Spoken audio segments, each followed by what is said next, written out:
Hey gang, this video is actually from a second channel which I've just launched. It's called Cape Critic. It's linked in the first line of the description if you want to check it out. I'm going to be talking about all sorts of films. I'm going to start off by kill counting the Marvel movies in order, so I think that'll be a lot of fun. And then I also just like to do general movie review, so if you want to see more videos that aren't just about games and probably more about like TV and movies, then check out the channel. It's linked in the description. Hope you enjoy the video. It's also uploaded on that channel, so if you want to watch it there, I'd really appreciate it. I'll see you later. Really quickly before we get into this video is of course inspired heavily by the Kill Count series by Dead Meat, which are excellent videos made by extremely talented people who I have nothing but respect and admiration for. The host James has said several times that anyone looking to make a Kill Count series about non-horror is more than welcome to, as it's not something he'd be interested in doing himself. Here's a question from Natalia Rose. Would I ever give my blessing for others to do a similar video format like kill counts for other genres? Yeah, absolutely. Of course, I have no exclusive right to the concept of kill count. So anyone out there who wants to do a kill count for the Marvel movies, have at it, man. With that being said, I hope you enjoy the video and know that it's coming from a place of admiration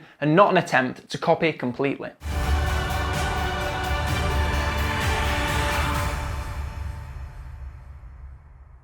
Greetings and welcome to the Superhero Kill Count. I'm your host Miles, and today we're going to be counting all the kills in 2008's Iron Man starring Robert Downey Jr. before he was the most famous man in the entire world. It goes without saying that Iron Man started a series of events that changed the landscape of cinema forever. Not only did it start the multi-decade project now known as the MCU, but it also came out at a time when superhero movies were starting to be seen as kind of a joke. Aside from the Sam Raimi Spider-Man movies, superhero movies at the time were, well, a little bit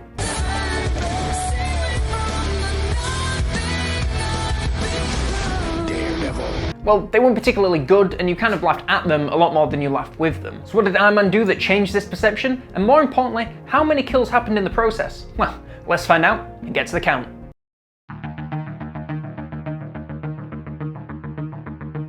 The movie begins in Afghanistan, where Tony Stark, played by RDJ, is chilling in a Humvee with some soldiers, listening to AC/DC and sipping some whiskey. I wonder if they're having fun in there. It sure looks like it to me. They start off a little bit quiet, but eventually they're doing all sorts of fun stuff, like making jokes that have aged poorly and referring to social media websites that don't exist anymore. No, you intimidate them. Good God, you're a woman. I'm an airman. Well, you have actually excellent bone structure there. I'm kind of having a hard time not looking at you now. Is that weird? All right. I don't want to see this on your MySpace page. Just as they're about to take a sweet snap and get a whole bunch of likes on MySpace, their convoy is attacked, and we get our first 9 kills for the count. The car in front of them gets immediately blown up, and judging by what we can see from the other cars, each one is carrying 3 soldiers. Our female airman is the next to go, along with the passenger soldier and Jimmy, all 3 of whom are shot. After this, we see 3 more soldiers in another car get gunned down as Tony makes his way out of the Humvee. He manages to avoid fire and takes cover behind a rock before using his very fancy looking phone to try and call for help. But before he can, he's blown up by one of his company's own missiles. When he comes to, he sees he's been taken hostage by a terrorist group known as the 10 Rings, and with a single hammer swing, we have our title card. Now, the 10 Rings in the comics are a much bigger operation and actually make proper appearances in Shang-Chi Legend of the 10 Rings, 13 years later. In this movie, they're more of your average terrorist group, rather than a group of ninjas led by an immortal wielding magical rings that originally belonged to a dragon. It's crazy seeing how the MCU started off so relatively grounded and then delved much deeper into the magical and cosmic stuff later on. After the title card, we flash back 36 hours earlier to see Tony receive an award for engineering excellence by Colonel James Rhodes, played in this movie by Terrence Howard. Or we would if he bothered to turn up to accept it. Instead, Obadiah Stane, played by Jeff Bridges, a friend of Tony's father Howard Stark, and now of Tony's, accepts it for him. Fun fact, when Stan Lee and co were creating Iron Man, one of the major inspirations was Howard Hughes, an American business magnate, pilot, engineer, film producer, philanthropist, and most importantly, defense contractor, who was known as one of the richest and most influential people in the world at the time. So in 1970, when the character of Tony's dad was being created, Howard was of course the perfect name. Meanwhile, Tony is at a casino table surrounded by women and his trusty bodyguard, Happy Hogan, played by Jon Favreau, who's pulling double duty as the movie's director. Just as they're going to leave, a reporter questions Tony about the ethics of the work he does and how he feels about the arms industry. In this scene, we learn a lot about Tony's character. He's the son of the richest military scientist in the world and has inherited his empire, where all he knows is how to build and sell weapons. He believes that powerful weapons in the hands of the US military is the best way to keep the world safe. But in the end, all he really cares about is the money.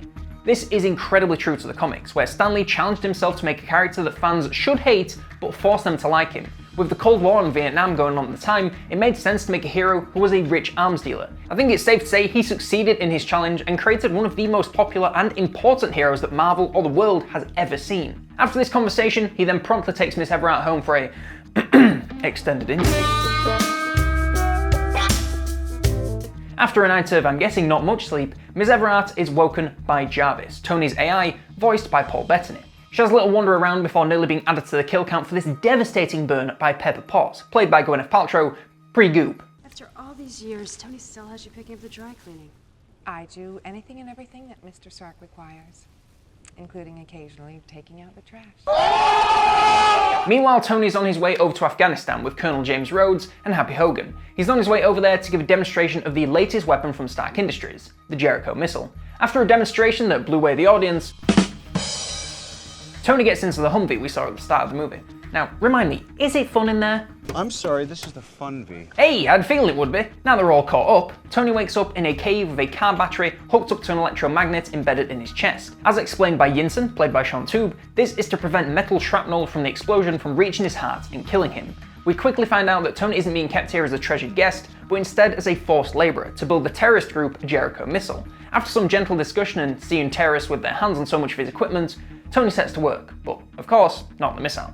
First, he creates the mini arc reactor to replace the magnet and car battery combo in his chest. In the original comics, the chest piece of the suit was the thing keeping him alive, meaning he always had to wear it under his clothes. This was later changed to the simple arc reactor for a more elegant and low-profile solution. Once this is done, they set to work on the Mark I Iron Man armour, all being made in a cave with a box of scraps. Isn't that neat? Just as they're getting finished, the 10 rings catch on to their plan and rush to stop them. The first two guards are blown up by a trap set on the door, giving us 2 more kills for the count.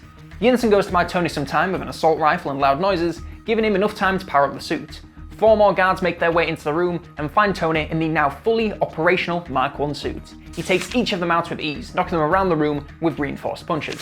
Now, I know it's questionable whether they die from this, but they go flying and the sound effects add a bit of crunch, so fuck it, why not? If I got punched in the chest by a giant metal man, I don't think I'd be feeling too hot. On his way out of the cave, he takes out 3 guards with clotheslines from hell that JBL himself would be proud of. By God. He crushes one guy against the door, and then another guy with that same door when it collapses. Then another guard even manages to kill himself with a ricochet off of Iron Man's helmet. Just before he gets out of the cave, he spots Yinsen, and he's not looking too great. Just as he moves towards him, Raza, the leader of the 10 rings, ambushes him with a grenade that misses by about 5 feet. Man, you really should have gone to marksman class, my guy. After dispatching him with a rocket, Tony makes his way over to Yinsen, and he is gravely wounded after getting caught by the guards during his time buying. He dies, reuniting with his family as he knew he would. Rest in peace, Yinsen. His stories of Stark weapons destroying this part of the world are really what progressed Tony as a character the most, and his death is the final push he needs to take on the 10 rings. After this, Tony goes sicko mode on the guards outside, spraying them with flamethrowers to scare them off and destroying their weapons stockpile. After his initial success, Tony gets pinned down by the guards and is forced to fly away just as the camp goes up in smoke. In this chaos, I believe we see about 15 guards either set on fire or blown up as a result of the fire, leaving nothing but a crater behind. After his successful escape and subsequent landing in the desert, he's picked up by Rhodey and makes his way back to the good old US of A. First things first, Burger King and a press conference. Now this is actually a neat little reference to how Burger King allegedly saved the life of Robert Downey Jr. He claims when he was younger and a drug addict, he went to Burger King and had a meal so bad it made him feel like something terrible was about to happen. So he threw away all his drugs and cleaned up his act from that moment on. I can't imagine that is the celebrity endorsement that Burger King wanted, but it is the one they got. Burger King, for when you need a wake-up call. At the press conference, Tony shuts down the weapons division of his company after seeing that this technology isn't just being used to defend his country, but also to attack it. And this is what I love about Iron Man and why he's one of my favourite heroes. Tony isn't transformed into Iron Man by the reactor in his chest or the suit. He's transformed by his time in the cave, learning what his weapons are being used for and who is using them. His entire worldview changes once he learns that he's feeding into all this hurt, and it then becomes his life's mission to try and make it right however he can. Iron Man isn't the suit, it's the man underneath. And just like how Bruce Wayne was always Batman from the moment his parents were murdered, Tony is Iron Man from the moment he decides to stop making weapons. Obadiah isn't best pleased by this result, but seems really interested in Tony's chest reactor. Maybe a little bit too interested? Later when he's back home, Tony gets Pepper to help him swap out the reactor for a new and improved one that wasn't made in a cave with a box of scraps. This effect was actually done practically, with Robert Downey Jr.'s real torso going down into the seat and the fake torso being placed on top to allow Pepper to stick her hands in there. The special effects team on this movie did a great job, especially for 2008, and this is an especially brilliant practical example of that. Now he's back to full HP, Tony sets to work improving his suit design and begins working on the Mark II armor. Now, it doesn't go great to start off with. but one of Tony's greatest powers is learning from his mistakes, and every time he fails, it gets a little bit close to something actually usable, and before you know it,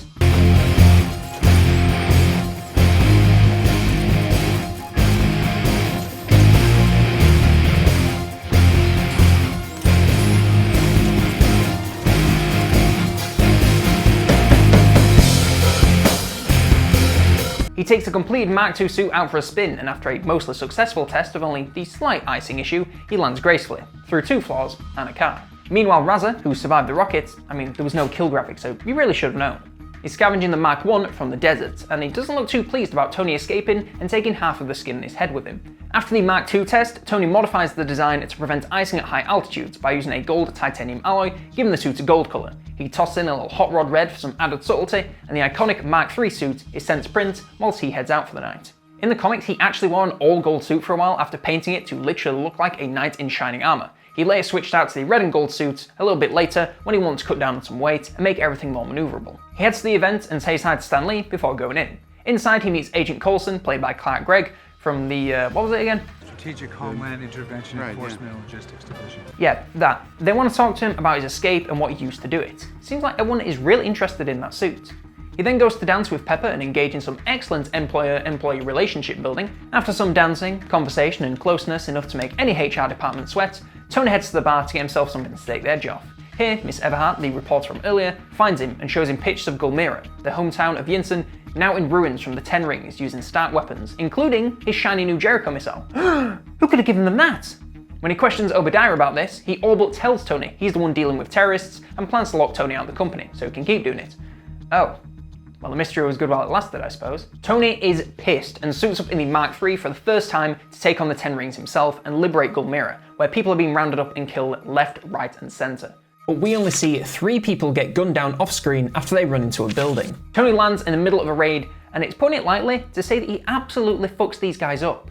The first guy is punched in the gut so hard he goes flying at least 15 feet into the air. The rest are taken out with repulsor blasts and these fancy seeker darts. When all is said and done, 9 10 Rings guards are dead. But wasn't there 10 of these guys? Hey, there he is! While Tony doesn't kill him here, it's doubtful he survives what the village does to him, but we don't get to see any of that, so he'll have to stay off the count. On his way to track down the remaining weapons, he's shot down by a tank, but just shrugs it off before blowing it up with a wrist rocket. You gotta watch out for those. Now, we don't see anyone killed in the tank, but someone has to be driving it. According to Google, a tank team has at least 3 people in modern tank, so that's what we're gonna have to count. After that brief interlude, he finally finds the missiles and blows them up, taking what looks like 7 10 Ring soldiers with it. With that, his work is done, so he sets off to fly his way home, but the US government sees him flying in a no-fly zone and wants to know who or what he is. The US government getting involved in a conflict outside of their territory? What an outlandish thing to suggest. After being shot down by a couple of fighter jets, he gives Rhodey a call and tells him he's in the suit to try and call him off, but it's no good. Also, fun fact, one of the analysts in this scene is played by Joshua Harto, who in the same year was threatening to reveal another hero's identity in The Dark Knight. One of the jets manages to crash into Tony, taking off a wing and sending the pilot falling to the ground with a jammed parachute. Just before he gets too low, Tony manages to catch up to him and deploy the chute and get away before anyone else starts shooting him. I guess the other pilot must have just saw this happen and let him go then. Oh well, as long as nobody got hurt, we can put this all down as a training exercise. An unfortunate training exercise involving an F-22 Raptor occurred yesterday. Hey, would you look at that? Back in Raz's camp, we see Obadiah arrive, confirming what we already knew, he's working with the terrorists, and was even the one behind the attack on Tony's convoy, which should have resulted in his death. After a brief chat inside where Obadiah takes the Mark I armor and plans, he paralyzes Raza with this tiny buzzing device and leaves him frozen to the spot. Back outside, we see Obadiah's men have rounded up all of Raza's and are ordered to take them all out. That's 20 more kills to the count if you include Raza, which I would say you should since it's doubtful he'd be left alive after this. Back in Malibu, Tony sends Pepper to steal some files from the Stark Industries server, and while she's scanning, she finds plans for a larger Mark I suit, as well as the video the 10 Rings took of Tony when they first captured him. Also, she finds these files in folders called Top Secret and Ultra Secret. God forbid she finds a homework folder, or she'll be in for a nasty surprise. Just as she's finishing copying everything, Obadiah shows up and edges his way towards the desk as the files keep copying. At the last second, Pepper turns on the screensaver to hide her work and manages to get away just before he sees what she's been doing. He then heads to the lab for an update and is told that the chest-mounted arc reactor is impossible, and he doesn't take the news well. After all, Tony Stark was able to build this in a cave with a box of scraps. Yeah, I've been saying that this whole time. Back at Tony's house, he picks up a call from Pepper, but is paralyzed by Obadiah with that little doohickey from earlier. He gives him the evil speech routine and steals the reactor from Tony's chest, leaving him to die. Once Tony can move, he gets back down to his workshop to try and get his hands on his last hope, the original reactor. Pepper had gifted him this earlier as a reminder that he has a heart. Oh, isn't that nice? Just as he collapses shy of the reactor, his handy friend gives him a, hand and passes him the reactor, keeping him alive, but not for long. Once he's suited up, Jarvis tells him he only has enough juice to power the suit for a short while, so he's going to need to wrap this one up quickly. Just after he leaves, Rhodey sees the Mark II silver suit and feels strangely drawn to it for some reason. Next time, baby. Yeah, next time. But not for you, buddy. Meanwhile, at Stark Industries, Pepper, Coulson, and 5 other agents head into Obadiah's lab to bring him in. After a bit of poking around, Pepper spots him lurking in the shadows and sprints out of there at high speed for someone in heels. On his way out, Obadiah takes out 3 of the agents with massive punches. Just as he corners Pepper, Tony flies in and tackles him, sending the two onto the highway. After saving them being run over by the least thankful family in America, Tony gets beat up for a while, but in all the chaos, we still don't see anyone lose a life. Knowing that Obadiah won't have done as much testing as he has, he takes the fight to the sky, running his reactor to the edge of its power capacity, but he just about manages to force Obadiah to freeze up and fall back to Earth. Tony just about lands on the last drips of power and begins taking off the suit to reduce consumption. But would you believe it? Stain is back. Man, it's just like something that you can't get rid of. If only I could think of a word for that. Working with no power, a severely damaged suit, and 1 glove, he keeps stalling whilst getting Pepper to send the reactor below into a meltdown to blow up the roof and take out Obadiah once and for all. Just in time, she finally hits the button and sends Tony flying away to relative safety and shocks Obadiah so much he looks like he's going back to 1955. For good measure, he then falls into the reactor, exploding himself and most of the building, but luckily leaving Tony unharmed, with just a flicker of life left in his chest. Somehow the next day, he's looking just fine and about to read a statement clearing himself of any suspicion about being this Iron Man character, as ordered by Agent Coulson. Remind me, where is he from again? Just call us S.H.I.E.L.D. Hey, that is much catchier, Coulson. Nice work. After a little more office romance, he heads to make his statement, and of course, Tony being Tony, he can't do what he's told and announces to the world the truth. And what is that truth? Truth is,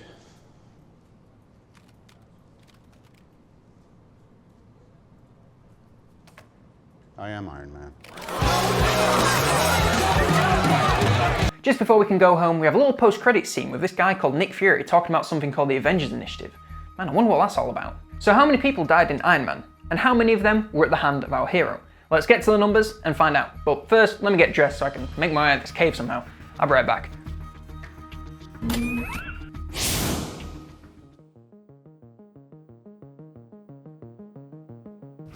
Whoa, that thing's got some zip. By my count, 83 people died in Iron Man. With 64 male, 1 female, and 21 of unknown gender, that gives us a mostly blue pie. And to start out the MCU, our hero was responsible for 49 of the kills, whereas the villain was only directly responsible for 3, making the start of our leaderboard look a little bit dominating for the man in red. The Platinum Punisher for the coolest kill has to go to the 9 Rings guard that Tony punches into the air. Every time I see him fly, I enjoy it more. The Broken Bone Claws for worst kill can go to the 2010 Rings members shot off screen by Obadiah's men. They make up nearly a quarter of this count all in one go, and we don't see a single one of them. Finally, the Seal of Worthiness for the most heroic moment has to go to saving the pilot from falling to his death. Tony got hit by a jet, and still has one in his tail trying to shoot him, and he still manages to pop the chute and save a life, all in his first real outing as a hero. Next time we have the Hulk, so if you want to see just how many people the big green anger machine takes out, subscribe to the channel to catch the next video. That's all from me on today's kill count. Thank you for watching, I hope you enjoyed, and I'll see you in the next one.